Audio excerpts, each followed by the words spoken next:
Dear student, एक बार फिर आपका स्वागत है एक नए वीडियो के साथ। आज हम बात करेंगे जो कल हमारा बचा हुआ टॉपिक था, पदार्थ की संरचना और अणु, इसका भाग 2। कल हमने इसमें बात की थी कि पदार्थ क्या होता है, इसके प्रकार की हमने बात की थी, पदार्थ के गुणधर्म की हमने बात की थी, और कल हमने जाना था परमाणु क्या होता है, अणु क्या होता है, और यौगिक मिश्रण, इन सब के बारे में जाना था। आज हम टॉपिक ले रहे हैं पदार्थों में परिवर्तन। परिवर्तन क्या होता है? देखिए दोस्तों, कोई भी पदार्थ, इसके अंदर मुख्य रूप से दो प्रकार का परिवर्तन होता है, एक भौतिक परिवर्तन और एक रासायनिक परिवर्तन। आइए हम इनके बारे में देखेंगे कि भौतिक परिवर्तन क्या होता है और रासायनिक परिवर्तन क्या होता है। पहले हम बात करते हैं भौतिक परिवर्तन की। किसकी दोस्तों? भौतिक परिवर्तन। तो क्या होता है भौतिक परिवर्तन? देखिए, ऐसा परिवर्तन जिसमें पदार्थ का आकार बदलता है, उसका रंग बदलता है, उसकी अवस्था बदलती है, लेकिन उसके गुणधर्म नहीं बदलते हैं, वह पदार्थ का भौतिक परिवर्तन कहलाता है।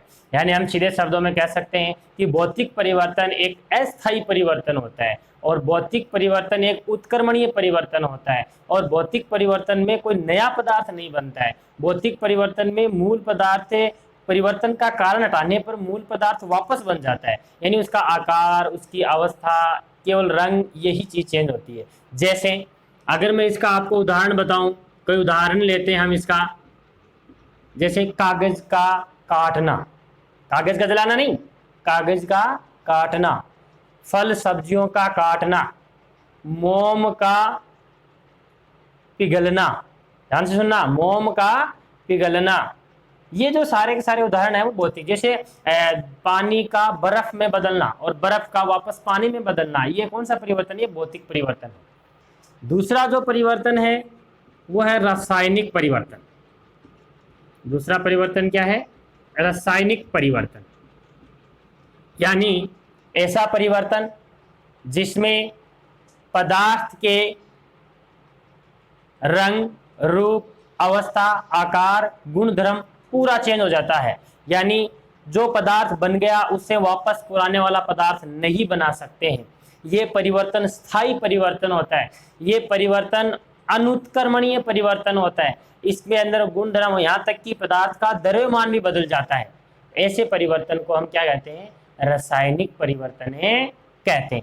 जैसे अगर हम इसके उदाहरण लेते हैं, उदाहरण के तौर पर हम बात करें तो मोम का जलना, ध्यान रखना, मोम का पिघलना ये भौतिक परिवर्तन है और मोम का जलना एक रासायनिक परिवर्तन है। इसी तरीके से कागज का कटना एक भौतिक परिवर्तन है, कागज का जलना एक रासायनिक परिवर्तन है, क्योंकि जलने के बाद वो राख बन गई, उस राख से हम वापस वो कागज तो नहीं प्राप्त कर सकते, लेकिन अगर कागज को काट दिया तो दोनों कागज आपस में, उसके आकार में तो परिवर्तन हुआ है कटने के बाद, लेकिन उसके गुणधर्म तो वही रहेंगे।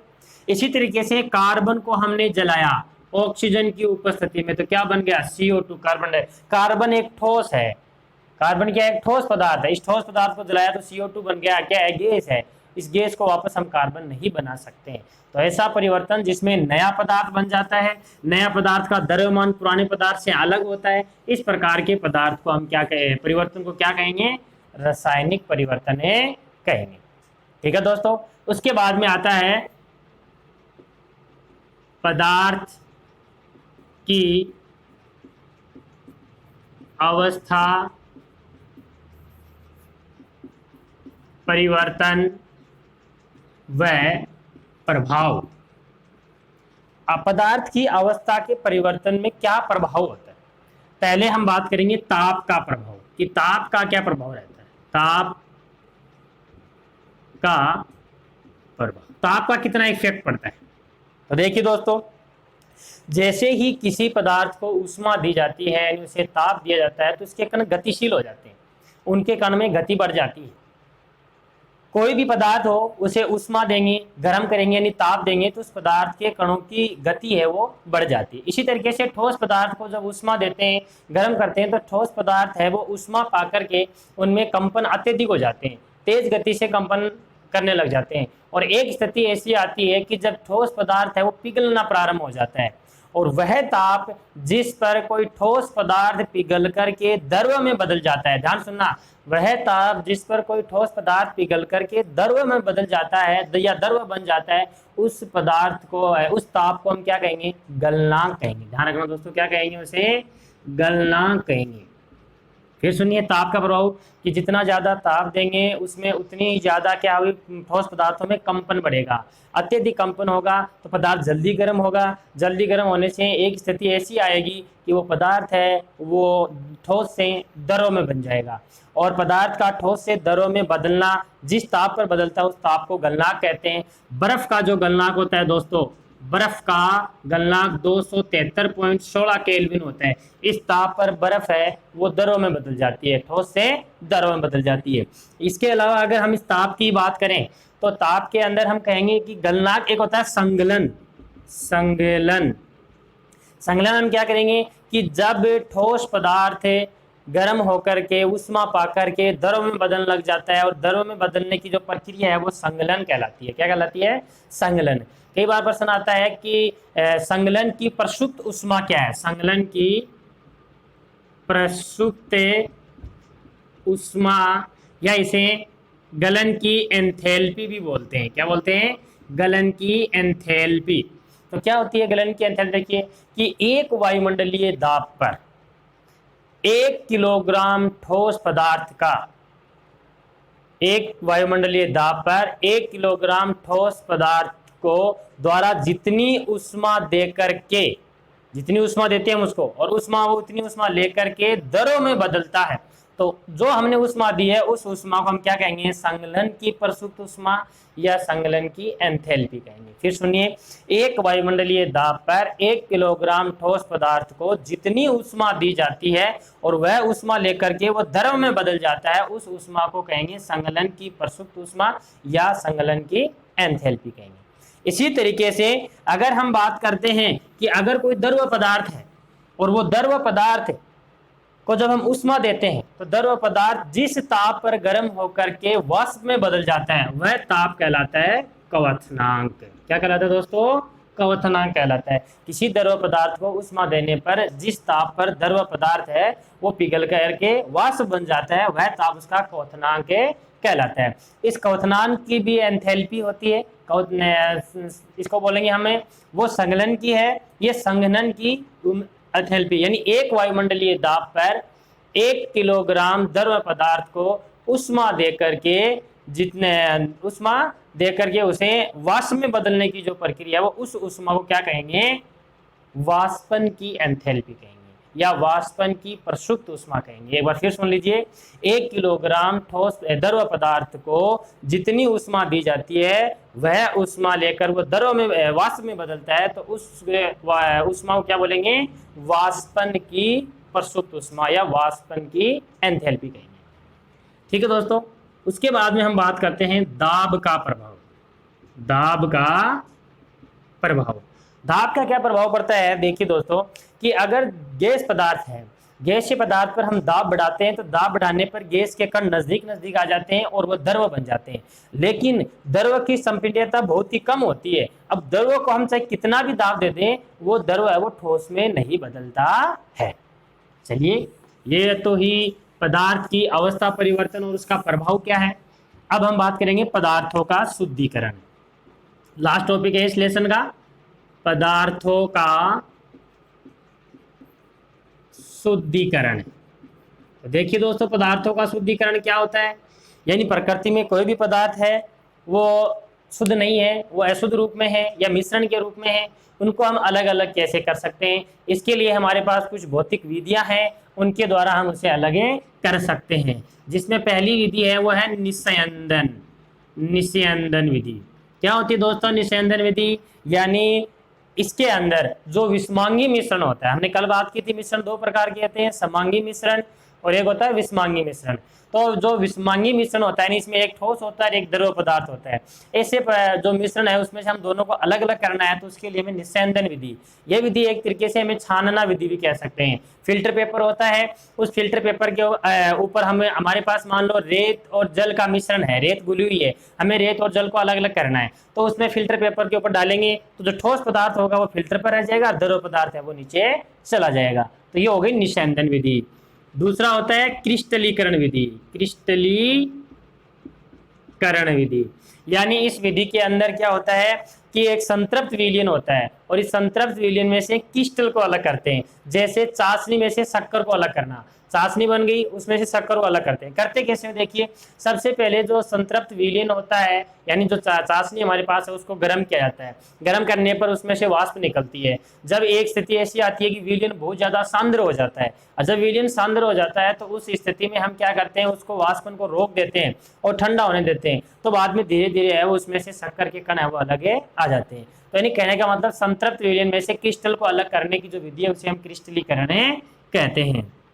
एक है ऊर्ध्व पातन। ऊर्ध्व पातन ये इंपॉर्टेंट है दोस्तों, कई बार कई जगह आती है, क्लास में भी आती है, 10th में भी आती है। ऊर्ध्व पातन क्या है, देखो ऊर्ध्व पातन का मतलब कुछ पदार्थ ऐसे होते हैं जिन्हें ऊर्ध्व पातन का गुण होता है। ये ऊर्ध्व पातन का गुण है क्या दोस्तों, इसका मतलब है कि कई पदार्थ ऐसे होते हैं जो ठोस अवस्था से उन्हें गर्म करने पर सीधे गैस में चले जाते हैं और गैस से उसे ठंडा करने पर वापस ठोस में आ जाते हैं, यानी वो द्रव नहीं बनते, यानी उनमें द्रव की क्वालिटी होती ही नहीं है, द्रव होते ही नहीं है। ठोस है, गर्म किया, गैस में चले गए, गैस है, गैस से उनको ठंडा किया, वापस ठोस में आ गए। जैसे नौसादर, नौसादर, नमक, नेफ्थेलीन, कपूर, ये कुछ इस प्रकार के पदार्थ हैं जिनको गर्म करने पर ये द्रव में, ठोस में चले जाते हैं और ठोस से ठंडा करने पर वापस ये, ठोस से गर्म करने पर गैस में चले जाते हैं, गैस से ठंडा करने पर वापस से ठोस में आ जाते हैं। इन्हें कहते हैं ऊर्ध्व पातन विधि। चलिए चौथी जो विधि है, चौथी विधि का नाम है विभेदी निष्कर्षण। विभेदी निष्कर्षण क्या है, ये देखिए ये दो अघुलनशील पदार्थ होते हैं, जैसे पानी और तेल आपस में मिलते नहीं है। अघुलनशील जो पदार्थ होते हैं उन अघुलनशील पदार्थों को अलग अलग करने की जो विधि है वो विभेदी निष्कर्षण। इस विधि में क्या होता है, इस विधि में हमारे पास एक इस प्रकार का उपकरण होता है, ऐसा मान लो कोई उपकरण है जिसके अंदर नीचे हमने यहाँ टोंटी लगा रखी है, नल लगा रखा है मान लो, इसके अंदर हमने अघुलनशील विलयन हमने इसमें डाल दिया। जो मान लो हमारे पास तेल और जल का मिश्रण हो या अघुलनशील कोई भी मिश्रण हो हमने डाल दिया। अब इसके अंदर हम डालेंगे तो इसमें क्या होगा, जो हल्का पदार्थ होगा वो तो ऊपर आ जाएगा और जो भारी होगा वो नीचे चला जाएगा। अब मान लो दोनों की एक परत सी बन जाती है, थोड़ी देर हम इसको रखते हैं, फिर हम इसको नल को जैसे चालू करेंगे तो पहले वाला जो नीचे भारी पदार्थ होगा वो पहले नीचे आ जाएगा, टूंटी को बंद कर दो, दोनों अलग अलग हो जाएंगे। तो इसे कहेंगे विभेदी निष्कर्षण विधि। चलिए दोस्तों उसके बाद में हम बात करते हैं नंबर 5, और नंबर 5 के आपके आती है आसवन विधि। आसवन विधि, आसवन विधि, इसके अंदर घुलनशील जो पदार्थ होते हैं, जैसे नमक और जल घुल गया, दोनों आपस में घुल जाते हैं, इन घुलनशील पदार्थों को अलग अलग करने की विधि है। इस विधि में क्या होता है, हमारे पास एक आसवन फ्लास्क होता है, उस फ्लास्क में जो विलयन हमें शुद्ध करना है उसको डाल देते हैं। डालने के बाद इसे बाद गर्म करते हैं, तो गर्म करने पर जो पदार्थ है उसके अंदर विलयन है उसका वाष्प होता है, वाष्प बन के वहां बन के ऊपर चला जाता है, वहां से एक नलिका के द्वारा उसे संघनन पात्र में लेते हैं जहां पर ये ठंडा हो जाता है, और ठंडा होकर के द्रव जो है पदार्थ हमें हमारे पास से अलग आ जाता है। ये होती है आसवन विधि। और अंतिम है एक प्रभाजी आसवन।